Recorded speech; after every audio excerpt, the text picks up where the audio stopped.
Welcome to Kemalam YouTube channel. Here we are going to discuss the hydrogen bonding. Complete topic discuss करेंगे. इसमें कौन कौन से हमने जो है कंटेंट्स लेके आने डिस्कशन के लिए वो आपके सामने स्लाइड पर यहाँ पर आपके सामने.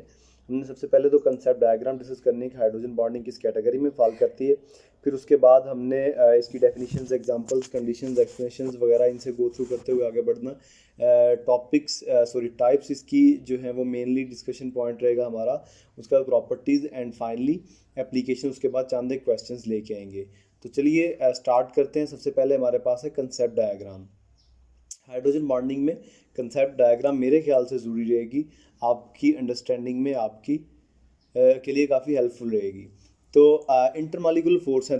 Two types of attraction forces होती हैं जब हम केमिकल बॉन्डिंग्स को डिस्कस करते हैं. तो एक तो हमारे पास प्रॉपर बॉन्ड्स आते हैं जिनमें आयनिक कोवेलेंट, कोऑर्डिनेट कोवेलेंट और उसके बाद मेटालिक बॉन्ड होता है.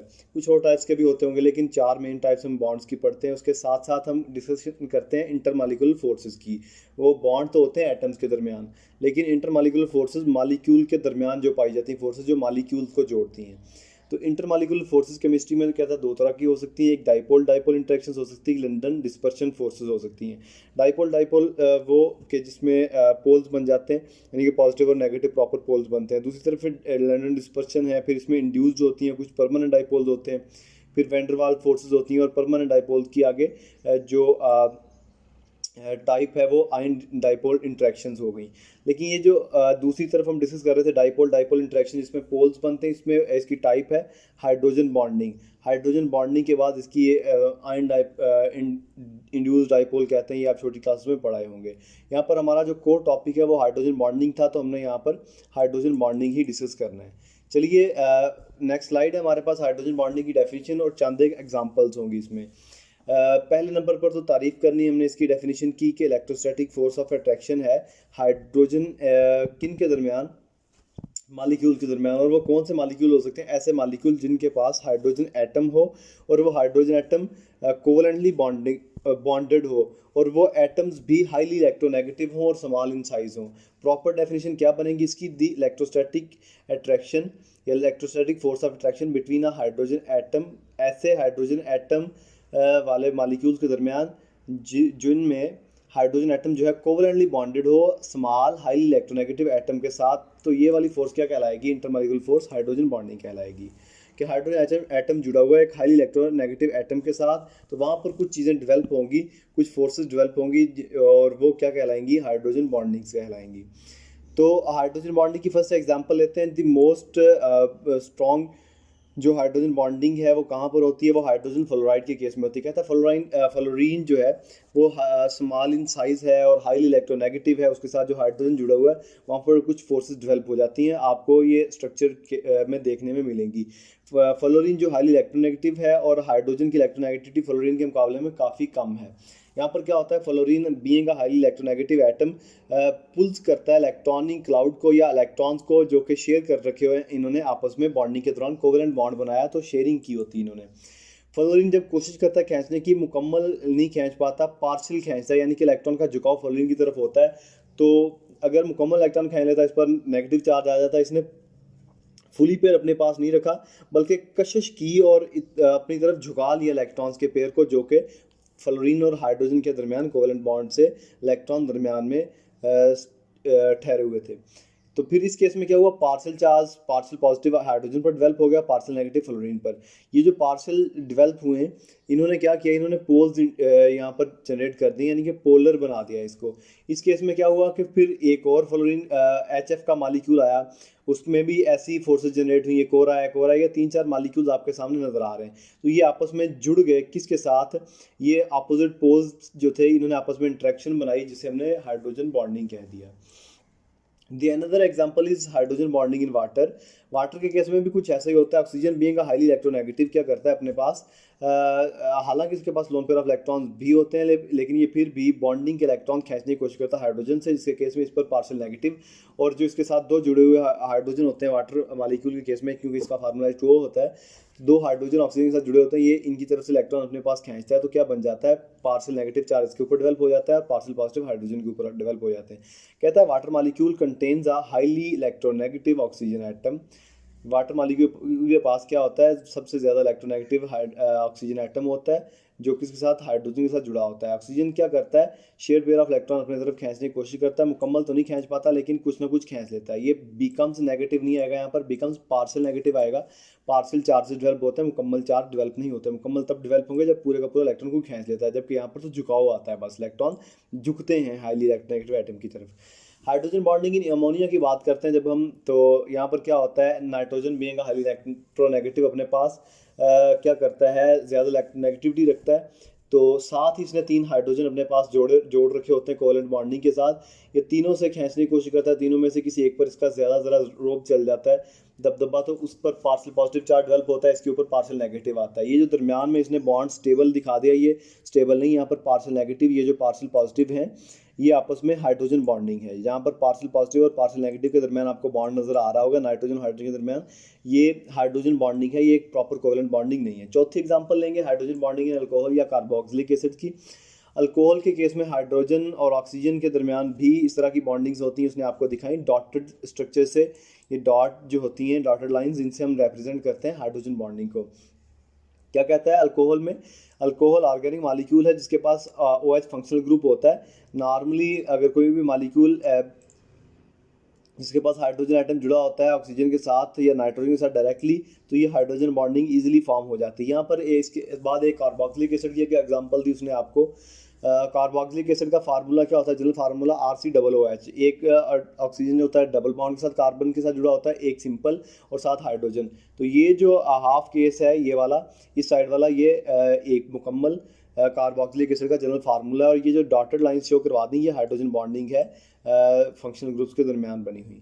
इसके बाद छठी example and the last example from inter molecular hydrogen bonding, आप कह लें, सॉरी, जो भी टाइप है हम आगे चल के देखेंगे। तो यहाँ पर छठी एग्जांपल है हाइड्रोजन बॉन्डिंग इन पॉलीमर। इसकी एग्जांपल हमने रखी यहाँ पर नाइलॉन।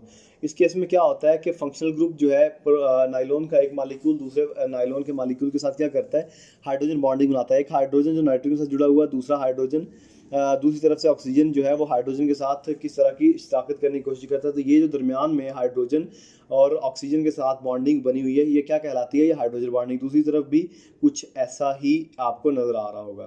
तो ये हमने पॉलीमर के केस में एक एग्जांपल देख ली। इसके बाद इसकी एक्सप्लेनेशन की अगर बात करें तो हाइड्रोजन बॉन्डिंग जो है इंटरमॉलिक्यूलर फोर्स है जो कि बहुत बहुत कमज़ोर है किसके मुकाबले में, कोवलेंट बॉन्ड या आयनिक बॉन्ड के मुकाबले में। अच्छा, इसके बाद हाइड्रोजन एटम जो है वो उसी वक्त हाइड्रोजन बॉन्डिंग में पार्टिसिपेट करेगा अगर वो ऑक्सीजन, नाइट्रोजन या फ्लोरीन के साथ जुड़ा हुआ है, अदरवाइज ये नहीं करेगा, क्योंकि ये एटम जो है तीनों, ऑक्सीजन, नाइट्रोजन और फ्लोरीन, ये हाईली इलेक्ट्रोनेगेटिव हैं। तीसरा पॉइंट अगर हम डिस्कस करें एक्सप्लेनेशन में, hydrogen bonding results in long chains और cluster of large number of associated molecules. तो वही बात कि जब छोटे छोटे मॉलिक्यूल्स जुड़ते हैं हाइड्रोजन बॉन्डिंग की वजह से, तो लॉन्ग मॉलिक्यूल्स बन जाते हैं, चेन्स मॉलिक्यूल्स की बन जाती हैं, बड़े मॉलिक्यूल्स की फॉर्मेशन हो जाती है इस इंटरमॉलिक्यूलर फोर्स की वजह से। अच्छा, इसके बाद अगर जनरल बात करें तो पोलर मॉलिक्यूल्स जो हैं वो एक दूसरे के करीब आ जाते हैं। ये अपोजिट चार्जेस होने की वजह से जो थोड़े से पार्शियल चार्जेस डेवलप होते हैं, नेगेटिव सिरा जो है वो पॉजिटिव के करीब आता है, इलेक्ट्रोस्टैटिक फोर्स डेवलप होती है अपोजिट चार्जेस के दरमियान। तो वही बात के एसोसिएशन हो जाती है और लंबे मॉलिक्यूल्स बन जाते हैं। वाटर और HF के केस में आप देख लें किस तरह ये बॉन्डिंग्स हुई है, हम एग्जाम्पल्स को डिस्कस कर रहे हैं। कंडीशंस की बात करें अगर हाइड्रोजन बॉन्डिंग जो है, hydrogen atom is covalently bonded होना चाहिए किसके साथ, ऑक्सीजन, नाइट्रोजन, फ्लोरीन के एटम के साथ, तो फिर ही जाके कोई पोलर बॉन्ड का कंसेप्ट यहाँ पर आएगा और फिर ही हाइड्रोजन बॉन्डिंग फॉर्मेशन होगी। इसके अलावा इलेक्ट्रोनेगेटिव एटम होने चाहिए।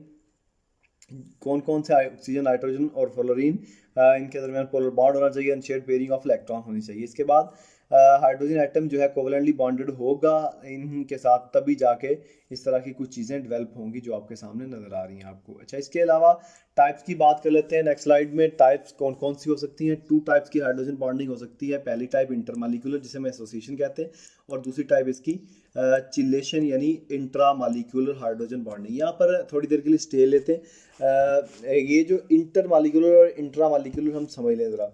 ये जो इंटरमॉलिक्यूलर होती है ये एक ही किस्म के मॉलिक्यूल या मुख्तलिफ मॉलिक्यूल्स के दरमियान में आपस में होती है, और इंट्रामॉलिक्यूलर एक ही मॉलिक्यूल, आगे चल के पढ़ेंगे ज़रा ज़्यादा समझ आएगी इनकी। कहता है इंटरमॉलिक्यूलर की अगर डेफिनेशन की बात करें, this type of hydrogen bonding is between 2 और मोर similar or different molecules as a result of this type of bonding of two or more molecule are associated together। कहता है एक ही मालिक्यूल के दरमियान भी हो सकती है, ज़्यादा मालिक्यूल के दरमियान भी हो सकती है। अच्छा, यहाँ पर जो मैं स्टे की बात कर रहा था, थोड़ी देर के लिए समझने की बात कर रहा था, वो मैं यहाँ पर स्किप कर गया। यहाँ पर हम डिस्कस करते हैं इंटर मालिक्यूलर का मतलब। अगर हम ब्रॉड सेंस में ज़रा प्रैक्टिकल एग्जांपल में समझने की कोशिश करें, अगर मैं कहूँ इंटर स्कूल्स गेम हो रही है, तो इसका क्या मतलब होगा?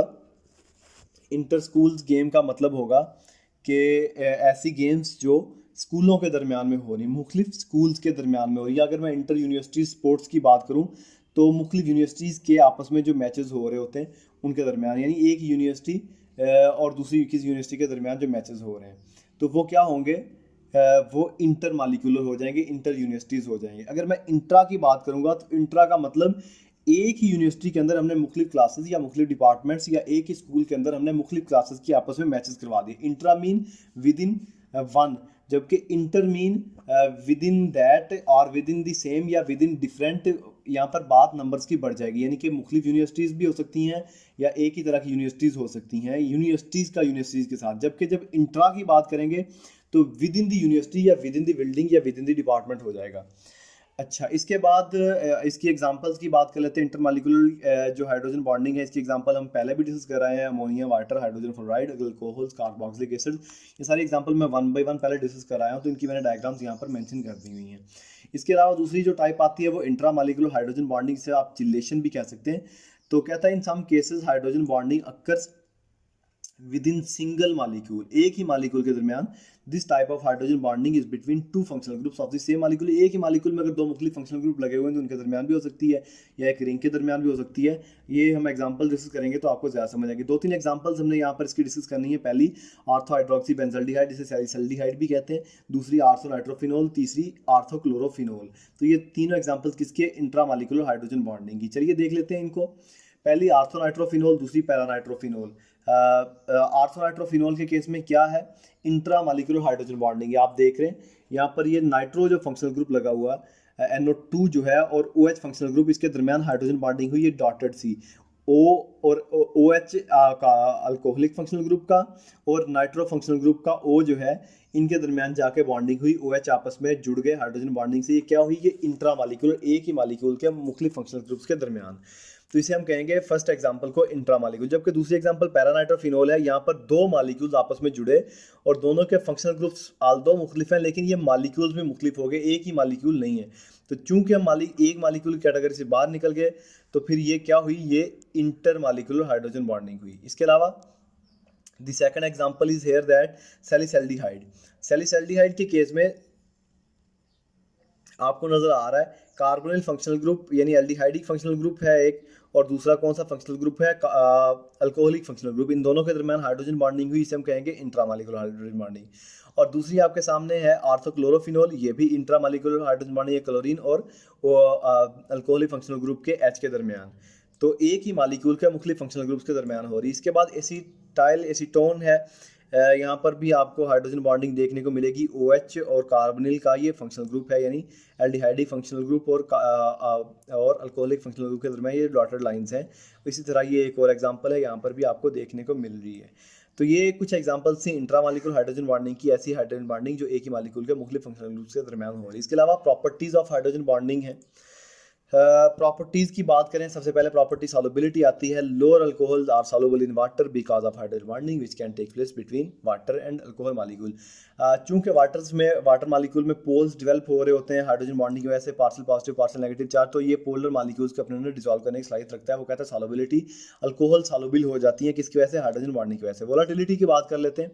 वोलाटाइल का मतलब, सॉल्युबिलिटी का मतलब हल होना, वोलाटिलिटी का मतलब वो जो वेपर्स बनते हैं। तो as a compound, as the compounds involving hydrogen bonding between different molecules have higher boiling point, they are less volatile। तो वही बात कि हाइड्रोजन बॉन्डिंग जब होती है मॉलिक्यूल्स के दरमियान, तो मॉलिक्यूल एसोसिएट हो जाते हैं एक दूसरे के साथ। पहले तो कोवेलेंट, पहले तो वो बॉन्ड बनाए होते हैं, बाद में उनके मॉलिक्यूल के दरमियान एक और बॉन्डिंग डेवलप हो जाती है, तो इनके बॉइलिंग पॉइंट बढ़ जाते हैं जब दरमियान में एक और फोर्स आ जाती है। जब बॉइलिंग पॉइंट बढ़ते हैं, इसका क्या मतलब हुआ? वो लेस वोलाटाइल हैं। यानी कि वो इजीली इवेपोरेट नहीं होते एज कम्पेयर। अगर हम वाटर और पेट्रोल की बात करें, पेट्रोल तो वैसे ही धूप में या वैसे छाँव में खोलें तो इवेपोरेट हो रहा होता है, वोलाटाइल है, जबकि वाटर नहीं है। वाटर को जब हम बॉयल करते हैं, वजह क्या है कि वहाँ पर बॉइलिंग पॉइंट का भी एक कंसेप्ट आता है। The third property is viscosity and surface tension. Viscosity की अगर मैं सादा लफ्ज़ों में बात करूँ, गाढ़ापन, सरफेस टेंशन, सरफेस के ऊपर जो होती है वो तनाव कितना आ जाता है। तो दी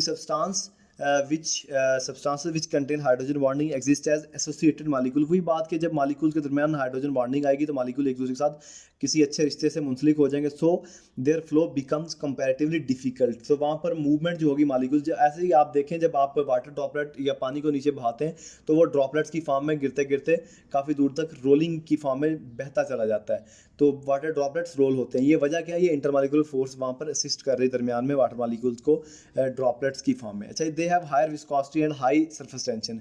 विस्कोसिटी यानी कि वो मॉलिक्यूल्स आपस में जुड़ जाते हैं, और हायर सरफेस टेंशन के सरफेस पे आपको कोई अब्रप्ट चेंजेस नहीं नजर आती, बल्कि सरफेस में इक्वलिटी नजर आती है आपको, ऊपर से बिल्कुल फ्लैट सरफेस हो जाती है। वाटर की देख लें या बाकी लिक्विड्स की देख लें।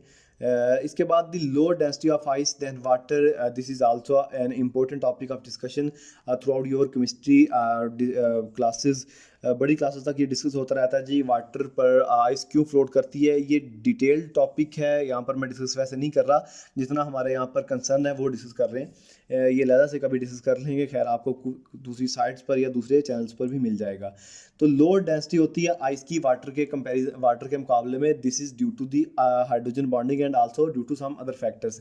Hydrogen bonding the most, so we are going to discuss it in this case.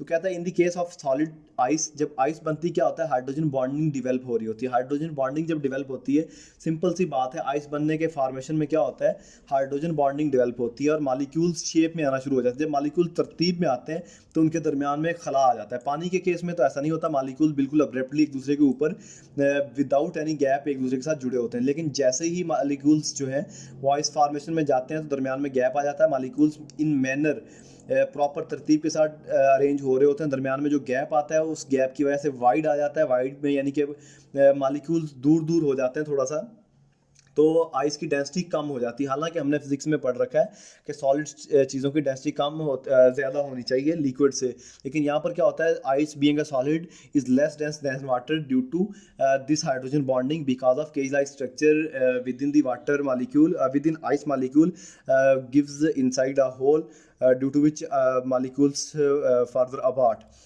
तो ये कुछ चीज़ें हैं कि जैसे ही आइस बनती है मॉलिक्यूल दूर दूर हो जाते हैं, अरेंज होते हैं, दरमियान में वो खला आता है, उसकी वजह से आइस थोड़ी सी लेस डेंस हो जाती है। The molecules are not as closely packed as in liquid state.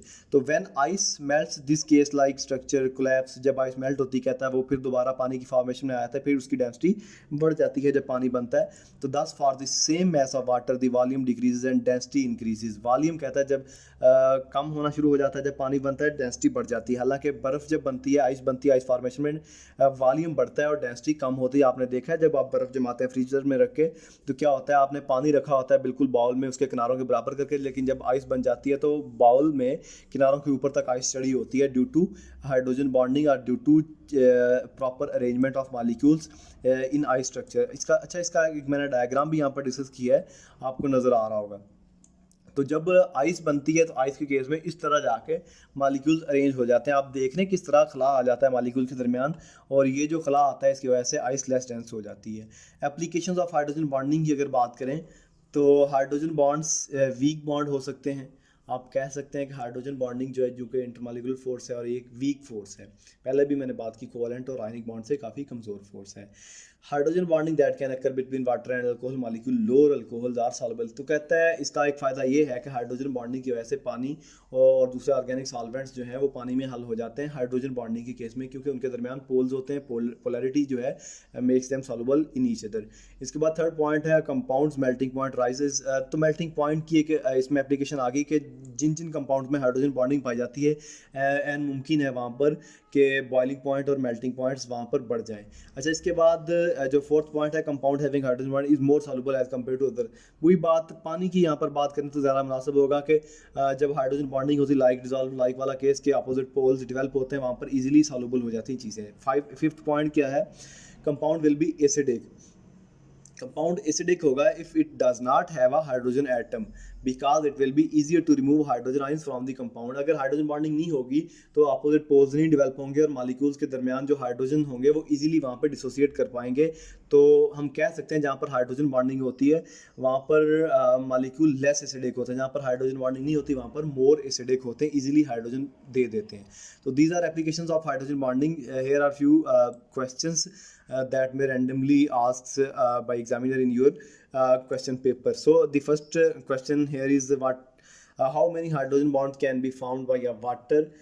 Water can form 4 hydrogen bond। कहता है एक मॉलिक्यूल पानी का कितने बॉन्ड बना सकता है? 4 बना सकता है। the 2 lone pair of oxygen atom and the 2 hydrogen atoms of water are involved in hydrogen bonding। अच्छा, the second question is how does hydrogen bonding affect acidity? वो मैं पहले बात कर चुका हूँ तफसील से, ये आप पढ़ लेंगे आपको समझ आ जाएगी। एप्लीकेशन में हमने इसकी बात की।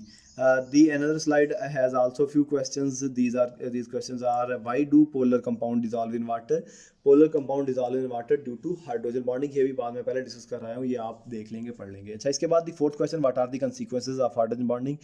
काफ़ी सारी हो सकती है, इनमें एक हमने मोस्ट इंपॉर्टेंट कंसीक्वेंस पढ़ा कौन सा, आइस का, कि उसकी डेंसिटी कम हो जाती है जब वो आइस फॉर्मेशन होती है पानी से। अच्छा, the another question is fifth question कि how many hydrogen bonds are present between the base pairs adenine. ये डीएनए के स्ट्रक्चर में हम पढ़ते हैं, ये प्रोटीन्स होती हैं एडेनिन, थाइमिन, गुआनिन, साइटोसिन। तो एडेनिन और थाइमिन के केस में 2 हाइड्रोजन बॉन्ड्स दरमियान में आते हैं और साइटोसिन गुआनिन या गुआनिन साइटोसिन के दरमियान